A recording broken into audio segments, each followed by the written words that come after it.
new setup is going to make things a little bit better for everybody, and particularly the live streamers, as we've got room mics in here that should be able to pick up just about every sound that happens in this room. Yeah, we were having some fun setting it up, and when we realized that the room mics were picking up the sound of the fans. So if we want fans on, we're probably going to have to keep them low. Because if we turn them up to medium or high, there's going to be a constant buzzing for the people online. Well, we'll have to see, because we did put the noise gate in, so that might be good enough to take out the sound of the fans. Of course, I'm also looking at my stuff here, realizing, boy, did I pick a bad color to highlight with. Because on this screen, I can't read it. Yeah, when I was putting this together so that Julie could make slides for us, I had highlighted the parts that I wanted her to put on the slides, and well, what worked on my desktop is not working on my laptop. All right, so our study, as I was mentioning in our opening, is going to be looking at the uses that God put water to in the scriptures. And water has been used frequently and often in the scriptures, and in various ways. And so we're going to spend the next 7 weeks looking at those uses, along with our kids in our Sunday school class. And of course, the sermons too are also going to reflect on those, which is going to be interesting today because today is also Trinity Sunday.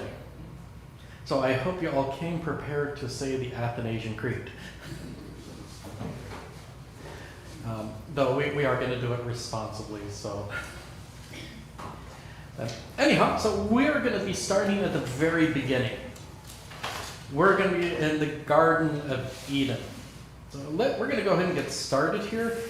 If I could get a volunteer to read for us Genesis 1 through 2. We do have it up on the screens, and unfortunately, since all the Bibles are NIV and the screen is ESV, that'll be super fun for everybody. Can we just read? Yeah, you can just read out that. Yep. Yeah, so if I could get a volunteer to read. All right, go ahead. In the beginning, God created the heavens and the earth. The earth was without form and void, and darkness was over the face of the deep. And the Spirit of God was hovering over the face of the waters. All right, so how did Moses describe the earth right after God created it? Without form. Without form. It was void, or to make sure. Empty. There we go. I don't know why I didn't just look at my Bible. I'm so used to being over in the sanctuary where Julie's got the slides right up in front of me, and I can read the Bible off the screen. So yeah, he describes it as formless and empty. It was lacking anything and everything. Though he does make mention of something strange there, particularly, and make sure I'm in the right verse. Spirit of God hovering over the Yeah, waters. the Spirit of God hovering over the waters.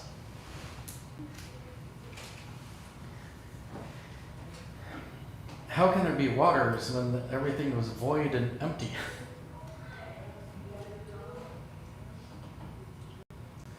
He was waiting to the Spirit. Yeah, the Spirit of God was waiting. This is our introduction, of course, to the Spirit. One of the things that I noted when I was prepping for my own stuff here is that Luther is going to spend a lot of time using the Genesis text to show the Trinity introducing itself. And this is where the Spirit introduces himself as he's hovering over the waters. Is that over the waters in the original language in Hebrew? Does that have a different meaning than we think Well- of water? There could be some poetic license here. Water often was used in a imagery to indicate chaos, disorder. Remember, the Hebrews were not a seagoing people, and so the sea terrified them. It was the symbol of chaos for them. One of the things you can note in the scriptures is the different appearance of the water. In some places, and when they're trying to indicate chaos, it's all the water's rough, it's in turmoil. It looks kind of like there's a good stiff wind blowing. And then when they indicate peace, the water is like glass. And if you spend any time around water, large bodies of water, a lake, or even a pond to some extent, you can see that imagery there, where if you go out to Lake Limestone on a day when that northern winds really come crashing down, and say you're out at the Hepkins place, and that water is going to be just coming up and over, and or if you go out on a day when it's just ice and still, and the water just looks like glass. And so they use that as a part of their imagery. In this case, I think it's probably more of the technical term is a synecdoche, which is where you're using a part of a thing to describe the whole of a thing. And so the water is just standing in for everything. Luther had this idea that all the water was like in a vapor around the mass of what God had created, awaiting its allotted boundaries or something along those lines. But it's a little bit of speculation on his part, so we could take that or leave it. There's not a lot of detail here, so there's a lot that we can take or leave. Well, Moses would not have been observant of this, so he would have had to take whatever God gave Yeah. him and write down. Yeah, he's just recording what the eyewitness, what eyewitness Yeah. saw, Yeah. wants us to know. All right. Now we're going to read 3 through 25. And I don't know if somebody wants to read that all, or we can just take turns. I think we'll just take turns. So this is something I do in like my confirmation class. We'll each read a verse. Though if you don't want to read, just you can indicate pass. And the next person along will just take up the next verse. So we're going to read one verse a person. And we'll just keep going until we finish 25. I'll start us off, and then we're going to go clockwise. So Dudley, you'll be next. Let's see here. Verse 3. And God said, "Let there be light," and there was light. God saw that the light was good, and he separated the light from the darkness. God called the light day, and the darkness he called night. And there was evening, and there was morning, the first day. And God said, "Let there be an expanse in the midst of the waters, and let it separate the waters from the waters." And God made the expanse and separated the waters that were under the expanse from the waters that were above the expanse. And it was so. And God called the expanse heaven. There was evening and there was morning, the second day. And God said, "Let the waters under the heavens be gathered together into one place, and let the dry land appear." And it was so. God called the dry land earth, and the waters that were gathered together he called seas. And God saw that it was good. And God said, "Let the earth sprout vegetation, plants yielding seed, and fruit trees bearing fruit, in which is in their seed, each according to its kind on the earth." And it was so. The earth brought forth vegetation, plants yielding seed according to their own kinds, and trees bearing fruit, in which is their seed, each according to its kind. And God saw that it was good. And there was evening and there was morning, the third day. And God said, let there be lights in the expanse of the heavens to separate the day from the night, and let them be for signs, and for seasons, and for days and years. And let them be lights in the expanse of the heavens to give light upon the earth. And it was so. And God made the two great lights, the greater light to rule the day and the lesser light to rule the night, and the stars. And God set them in the expanse of the heavens to give light on the earth. To rule over the day and over the night, and to separate the light from the darkness. And God saw that it was good. And there was evening and there was morning the fourth day. And God said, let the waters swarm with swarms of living creatures, and let birds fly above the earth across the expanse of the heavens. So God created the great sea creatures and every living creature that moves, with which the waters swarm according to their kind, and every winged bird according to his kind. And God saw that it was good. And God blessed them, saying, be fruitful and multiply, and fill the waters in the seas, and let birds multiply on the earth. And there was evening and there was morning the fifth day. And God said, let the earth bring forth living creatures according to their kinds, livestock and creeping things, and beasts of the earth according to their kinds. And it was so. And God made the beasts of the earth according to their kinds, and the livestock according to their kinds, and everything that creeps on the ground according to its kind. And God saw that it was good. All right. So getting through creation gets a little repetitive here. All right. So each day something different was created. On the first day we had what created? Yeah, light and darkness. Yeah, so we had the light created. The second day, what was created? Water. The sky. Separated the sky and the water.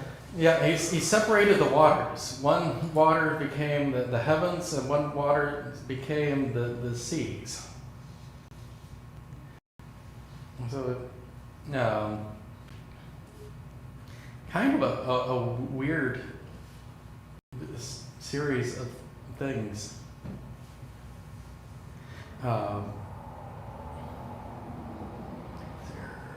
Yeah. All right, how about the third day?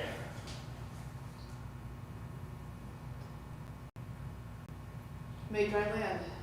Made dry land. So you had the land and the seas. Something else appeared with the dry land. Vegetation. Vegetation. So we start getting the plants.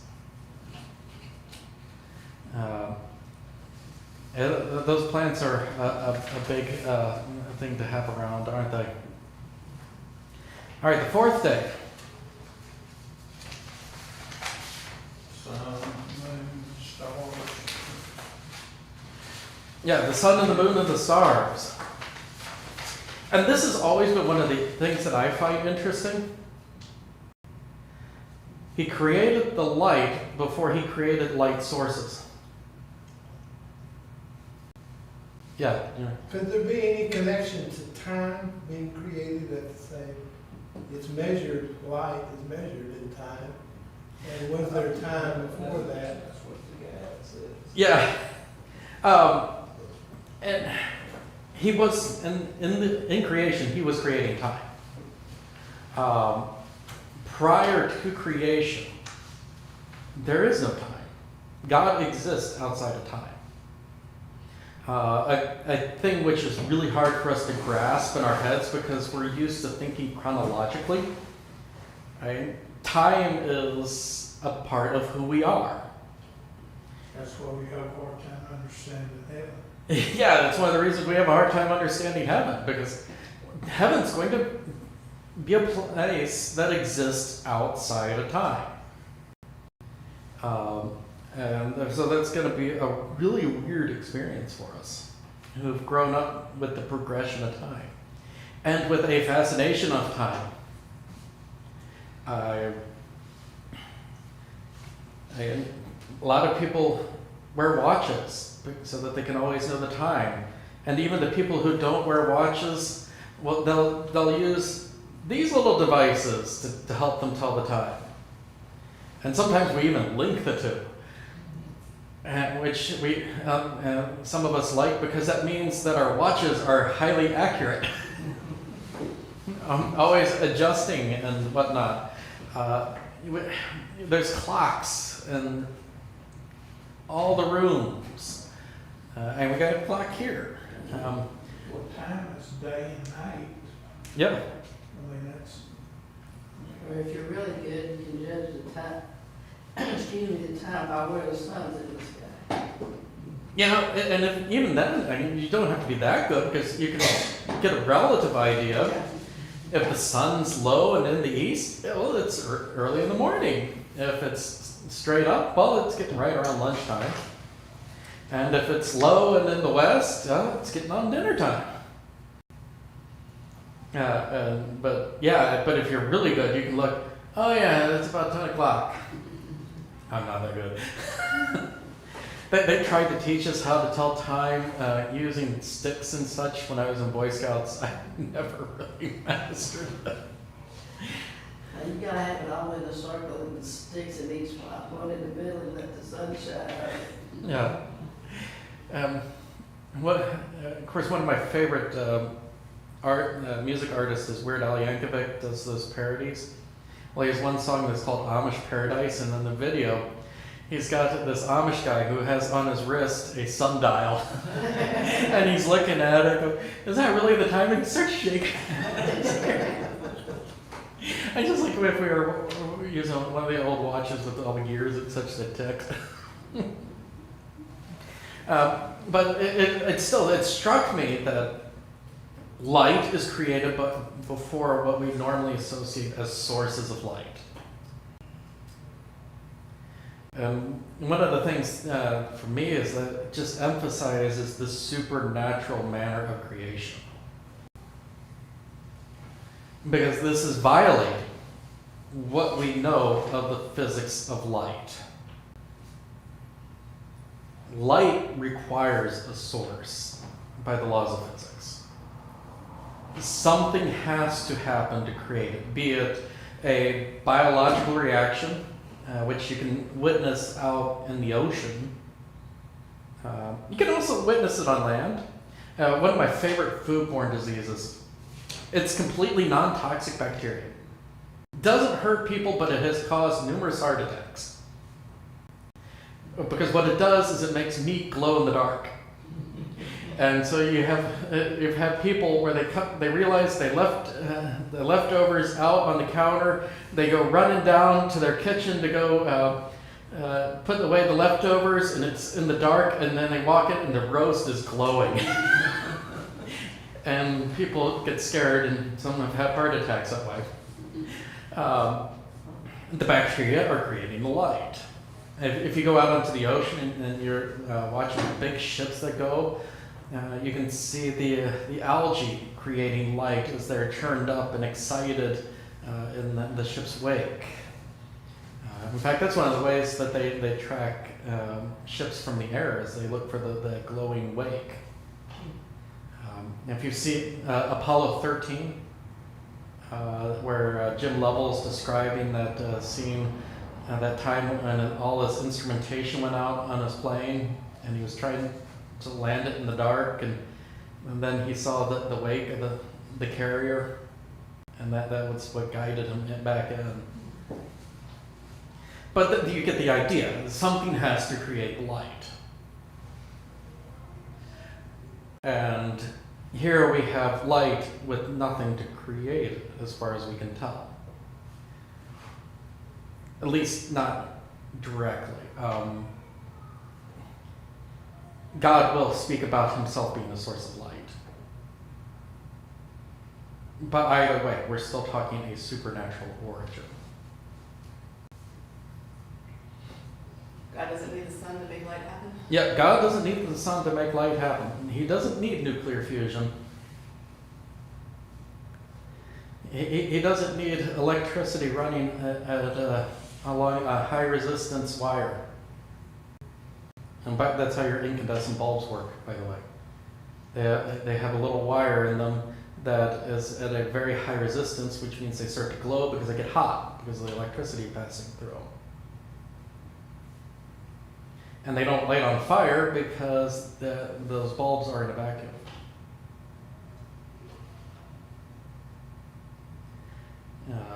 All right, moving on. The fifth day. What happened there on the fifth day? Sea creatures and birds. The sea creatures and the birds. Yep.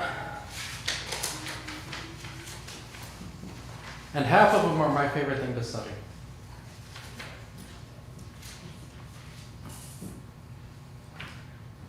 Ornithology is for the birds.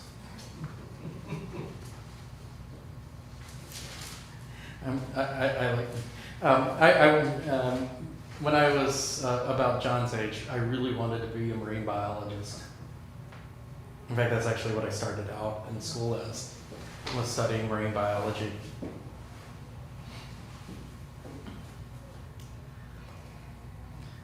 All right. Oops. Come on. Okay. Boy. My computer is just being annoying to me right now. Okay. The sixth day. What happened on that sixth day? Livestock, the creatures that crawl on the ground, and what was it? And wild animals. Yeah.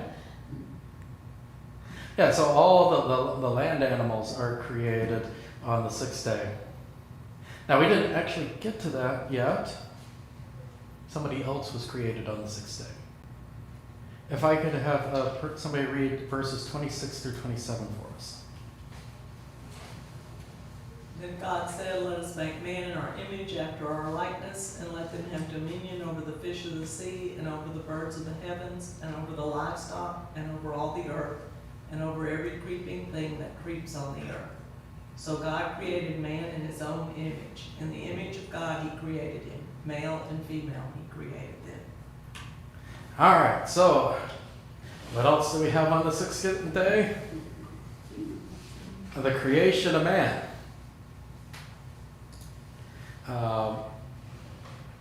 I'm going to point out here, just I can jump ahead of myself a little bit. When we get into the second chapter, we're going to get kind of a synopsis of the creation with a little bit closer look at the sixth day.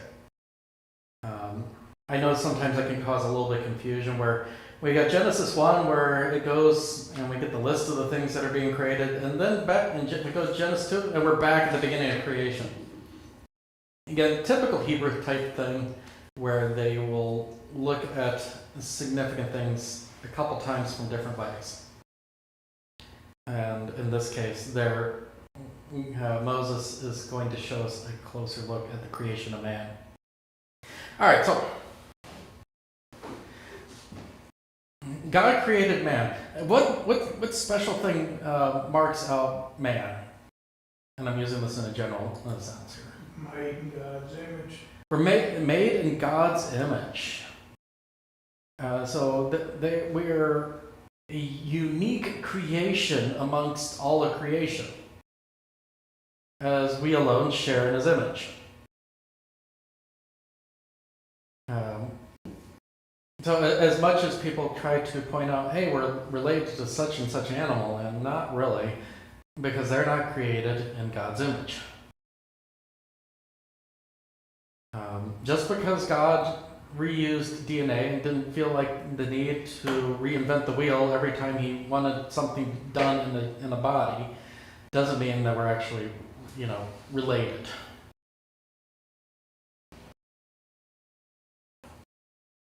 So if we want to talk relations, I don't know if things changed, but a while back they were trying to do some archaeological DNA studies, and they had narrowed down the number of family lines to 8. And they did this using mitochondria. They're little miniature organs that live in our cells. Generally, they make the energy that our cells use, but they also are unique in that they have their own set of DNA. So we have 2 sets of DNA in our cells. We have the one that's in the nucleus. That's the one everybody thinks of. Then there's also what's called the mitochondrial DNA, and that does some other specific functions related towards what the mitochondria do. But the unique thing about mitochondrial DNA is it always comes from the mother. And that makes it easier to trace family lines. Because you can trace through the mother, because she's the one who provides it all the time. Every time. Guys just don't do it. Because of the way our 2 sexes work. And so that they traced as far back as 8 mothers. That puts them really close to Noah.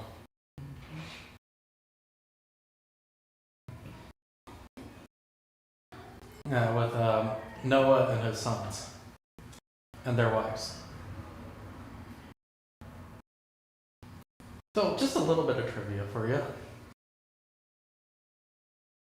We're all cousins.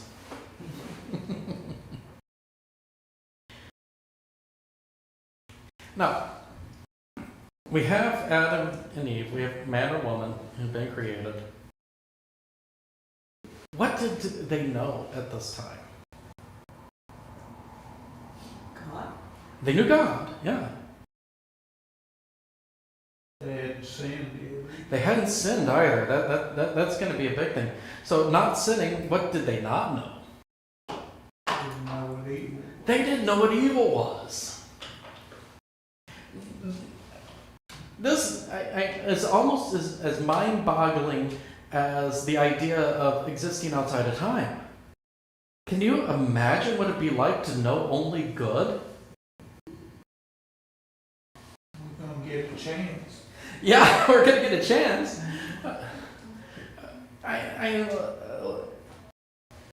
We can't even imagine it. And now when people try to define good, they're like the absence of evil. Turn on the news and only have good news? Yeah. Could you imagine? Very little of that. Could you imagine just having feel-good stories? Well, I mean, and not know evil because there was no evil out there to know. Yeah, exactly. To not know evil because there wasn't any evil to know. There won't be a front page in the newspaper when we get up there. I guess not. No front page in the newspaper. Yeah, because you won't have that whole "if it bleeds, it leads." But it's the devil that introduced them to sin. Yeah, the devil will introduce them to sin. What kind of time frame that is of course, we have no idea. And you could go with one day, you can go with 1,000 years. Scripture just doesn't really elaborate. But We probably have a tendency to think it happened pretty fast, so don't we? yeah, we do tend to lean towards a shorter view, which is kind of a normal tendency among people, that they assume time periods are shorter than longer, particularly when we're reading a narrative. And unless the narrative gives us a very specific, hey, we were sitting around for like 8 weeks, we're thinking, oh, this is going to just happen right away. We don't think in terms of, oh, they're in Damascus one day and then they're in Alexandria another day. We don't stop to think, oh, that probably took them 3 weeks to get there. Well, looking at the storytelling in the Apocrypha, sometimes they didn't bother with that either. They let their armies move a lot faster than they could have actually done. Yeah. So, a lot of people do tend towards it happening quickly afterwards. Usually I find the people who really want to push the "it was a long time" are trying to match up with what natural science is saying is the age of the Earth. I gave up needing to reconcile that a while back because I was like, look, if I'm already acknowledging supernatural origins, if I'm already acknowledging a person rising from the dead, I don't really feel a great need to line things up with whatever scientists are saying is the age. Also, because there's limitations in what science can understand. Don't hear me be an anti-science. I'm not. I'm just saying that there's just limits to what science can do. It's an excellent way of understanding God's creation, but its limits are in its own and the evidence that I can look at. And since the fall, we're dealing with flawed evidence. Yeah, Jimmy. Well, it seems that we can believe that God created the earth in 6 days, but do we not believe that He created the earth with a history? If He's able to create the earth, He could create an earth with history to it. That is an idea that people have put out there. I mean, certainly you could have. He could have. Is there strong evidence for it, at least scripturally speaking? Not really. I feel like there's no evidence one way or the other, honestly. Yeah, this is one of those things that boils down to people's assumptions. If you assume that the earth was old, or is as old as science says that it is, then yeah, you're going to lean towards, well, He created the world with history. Well, He could have. Yeah, it's one of those things He could have, but did He? We can't say. Not with any doctrinal certainty. That's also one of the reasons why you will have a tough time pinning me down on an age of the earth. I know people who have gone with the 6 day creation, have gone like it's 6,000 years old. And like, we don't really have quite the information we need to say that with absolute certainty. Now, there is a traditional reason why to say that, because that's how many years are in the Jewish calendar. And I think they're like in the year 7,000 now or something like that. Although it's also, if you count up all the years of the genealogies and assume there's Well, no that gaps. is part of how they arrived at that. Was counting up all the years in the genealogies. But we have reason to believe that the genealogies are a little bit more artistic in structure than detailed in structure. Or at least the details that they want are not the details we would need to do an accurate count of years. The genealogies tend to be a little stylized to make that a confident source of information. I'll usually ballpark around 10,000 years. And part of the reason I do that is a little bit based on science, because that's about the point that they think they start seeing evidence of human activity.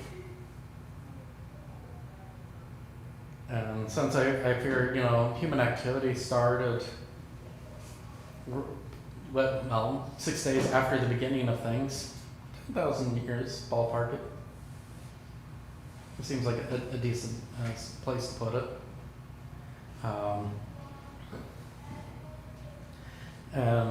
But even that I will caveat, because a lot of that dating stuff is based off things that would have been changed by cataclysmic events such as the flood. So I'm not going to be dogmatic. You must believe that it is this old because there's just a lack of information. But I will throw out the really old age because I don't have any reason to believe that it's such. There's too many assumptions based in their math and their studies to give it great confidence.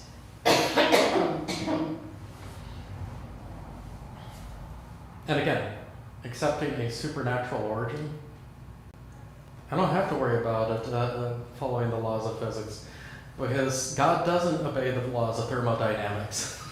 We already proved that by saying he had light before he had a source for light. Yeah, yeah.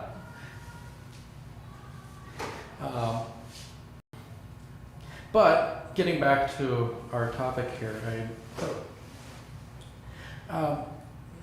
Adam and Eve, knowing God, knowing only good, what did they want to do before the fall? What God told them. What God told them to do. All right, so we haven't actually really gotten to that part, but about what God told them to do. I think this will be a good time for us to move forward then. So if I could have somebody read 28 through 31. And God blessed them, and God said to them, be fruitful and multiply and fill the earth and subdue it, and have dominion over the fish of the sea and over the birds of the heavens and over every living thing that moves on the earth. And God said, behold, I have given you every plant yielding seed that is on the face of all the earth, and every tree with every seed in its fruit. You shall have them for food. All right. Through 31. Through 31. Yep. And to every beast of the earth, and to every bird of the heavens, and to everything that creeps on the earth, everything that has the breath of life, I have given every green plant for food. And it was so. And God saw everything that he had made, and behold, it was very good. And there was evening, and there was morning, the sixth day. All right, so what did God give a man and a woman to do? Take care of things. Take care of things. In charge. In a sense, yeah, to act as God's representatives here on earth. So to care for the ongoing well-being of creation. And given that everything was good at this point, that probably wasn't that hard of a job. Had a lot of animals to name, but Yeah. it just showed that its importance. in the Well, also, I suppose if you're, cultivating the garden, actually adding to it and whatnot. When Luther starts talking about the Garden of Eden, he starts talking about what's the garden plan to expand and whatnot. Because he's looking at the rivers going, we could say that these rivers are indicating just how big the garden is and whatnot. But he is going to caveat that, and I'll get to that in a little bit here. And so that they're to tend God's creation.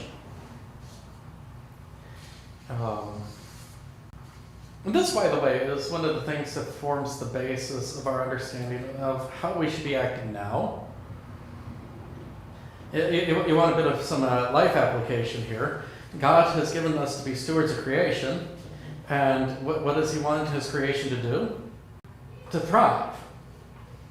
And so we, as his stewards, should be acting in a way that helps his creation thrive. So that means responsible use of the land, responsible care of the animals that are within our realm of caring for. Not junking it up. Yeah, not junking it up. Yeah, don't be BNL and Disney's Pixar movie WALL-E. I don't know if y'all seen that movie,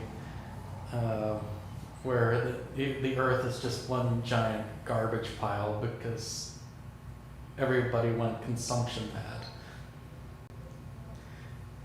mad. And in some ways, I think the efforts of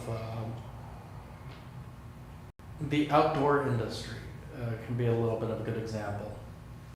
And the outdoor industry really emphasizes care and stewardship of the land and the creatures in the area. And part of that is because we've learned the hard way. If we don't steward our natural resources, we can wipe them out. Carrier pigeons. Yeah, I was going to say the carrier pigeons. Never saw one. Yeah, and never will. Because people went nuts shooting them. And we can take the opposite way of Michigan decided to improve their deer population by wiping out the wolf population. Yeah, that went well. They learned they had to bring the wolves back because the deer killed themselves by being too numerous and starving themselves to death. So now we have this odd program where they're breeding wolves elsewhere and releasing them in Michigan.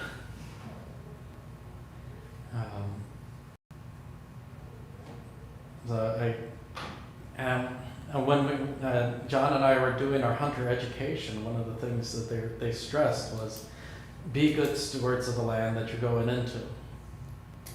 You clean up after yourselves. Don't shoot things that you're not supposed to shoot.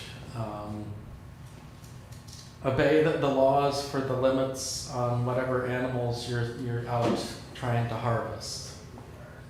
There's reasons why they put those limits out there. And they also and be humane. Hunt in a way that is going to create the least amount of suffering. And then we have laws written around those too. There is an expectation that when you go hunt deer, you're supposed to use a caliber sufficient enough to kill the deer without it having to slowly die. Which of course means we get to use a rifle that's going to threaten to knock John on his backside. Actually, it's not too bad. As long as he remembers to lean into the rifle, he does fine. But anyhow, so you get hopefully that gives you the idea. What are we supposed to be doing? This is one of the reasons it kind of drove me nuts that environmental concerns became such a polar issue in U.S. politics. I mean, it shouldn't have been. I mean, this is one of those things where, hey, we can get on board with the whole idea of good stewardship of our environment. Making sure the water's clean, making sure that we're not junking up the planet. One of my big things is the whole right to repair movement, which is involved with that. Which is, I think, has a little bit of a misconception because people hear right to repair. Oh, you want your stuff repaired for free? No, I just want to be able to repair it. In fact, I actually just recently did that with my computer here. My battery was just going dead. And thankfully, I bought one where it's user serviceable, and I was able to pop off the back of my laptop, put a new battery in, and I'm good to go. And now this 4-year-old laptop could probably go another 4 years. And that's one less thing in the... My issue's been trying to find a place to recycle the old one. Yeah, me too. I kind of gave up. I think they take them at Office Depot, so I'm going to try when I go to one. Okay. Hopefully, let me know. I will. Because, yeah, I don't like just throwing a lithium battery into the garbage, because, boy, that can be dangerous. Can they use the lithium from the lithium battery? Because I was reading about that. Yes, they will recover the lithium. Because that's real essential for everything computer. And they were talking about with the advent of electronic cars, using the batteries and whatnot. That's even more lithium we're using that, Yeah, there's a whole new cottage industry that's starting up. So if you're looking for risky investments, but that might pay off big, lithium recycling. There's a couple of industries, businesses that are starting up to recycle those batteries that are coming off the EVs. And also, your consumer electronics. And that was actually one of my big complaints with cell phones, is they went to the sealed back. And like, you know, in years past, I could just pop off the back, put a new battery in, and my phone was good to go. Now, if the battery in my phone dies, well, time to go buy a new phone. Well, the plus side is you can drop it in the water and it still should work because it's completely sealed. Yeah, but they could do that with a back you can take off too. But anyhow, enough of that issue. All right. Now we're going to jump ahead to chapter 2, verse 10. Oh wow, we're out of time.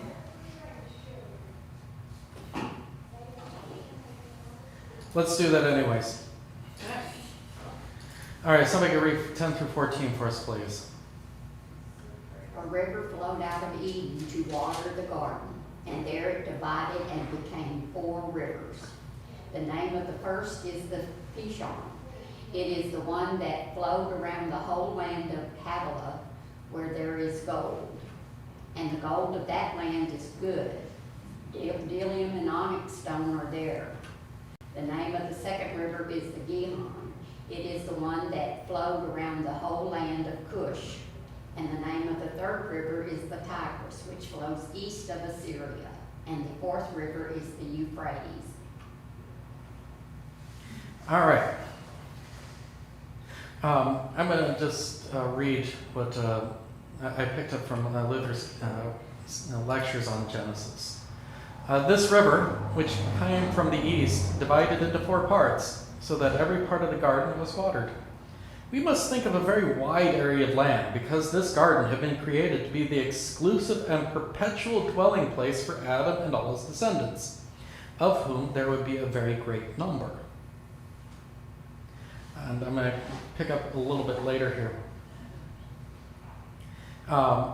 And he's going to tackle the fact that these rivers are in different places. So we got the Tigris and Euphrates, which is Mesopotamia, Babylon, and you go visit them right now. The other, one of the others, he says, is the river that we associate with, should be associated with the river Ganges over in India. And the other, which is associated with the Nile in Egypt. And he's going, you know what? They got sources from different places. What are we supposed to make of this? And this is what he's going to point out.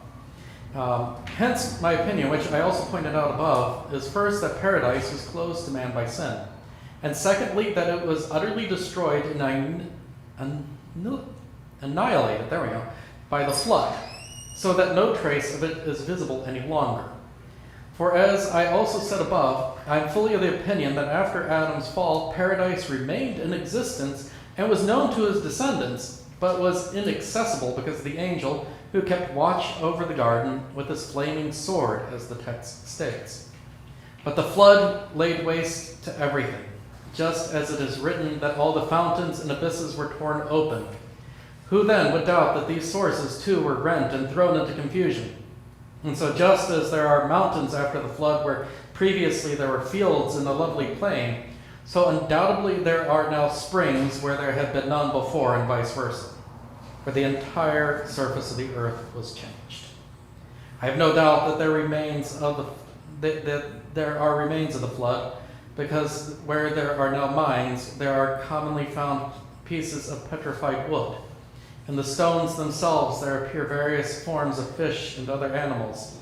Thus I believe that before the flood, the Mediterranean Sea was not surrounded by land, but that the channel in which it now has its place was produced for it by the flood.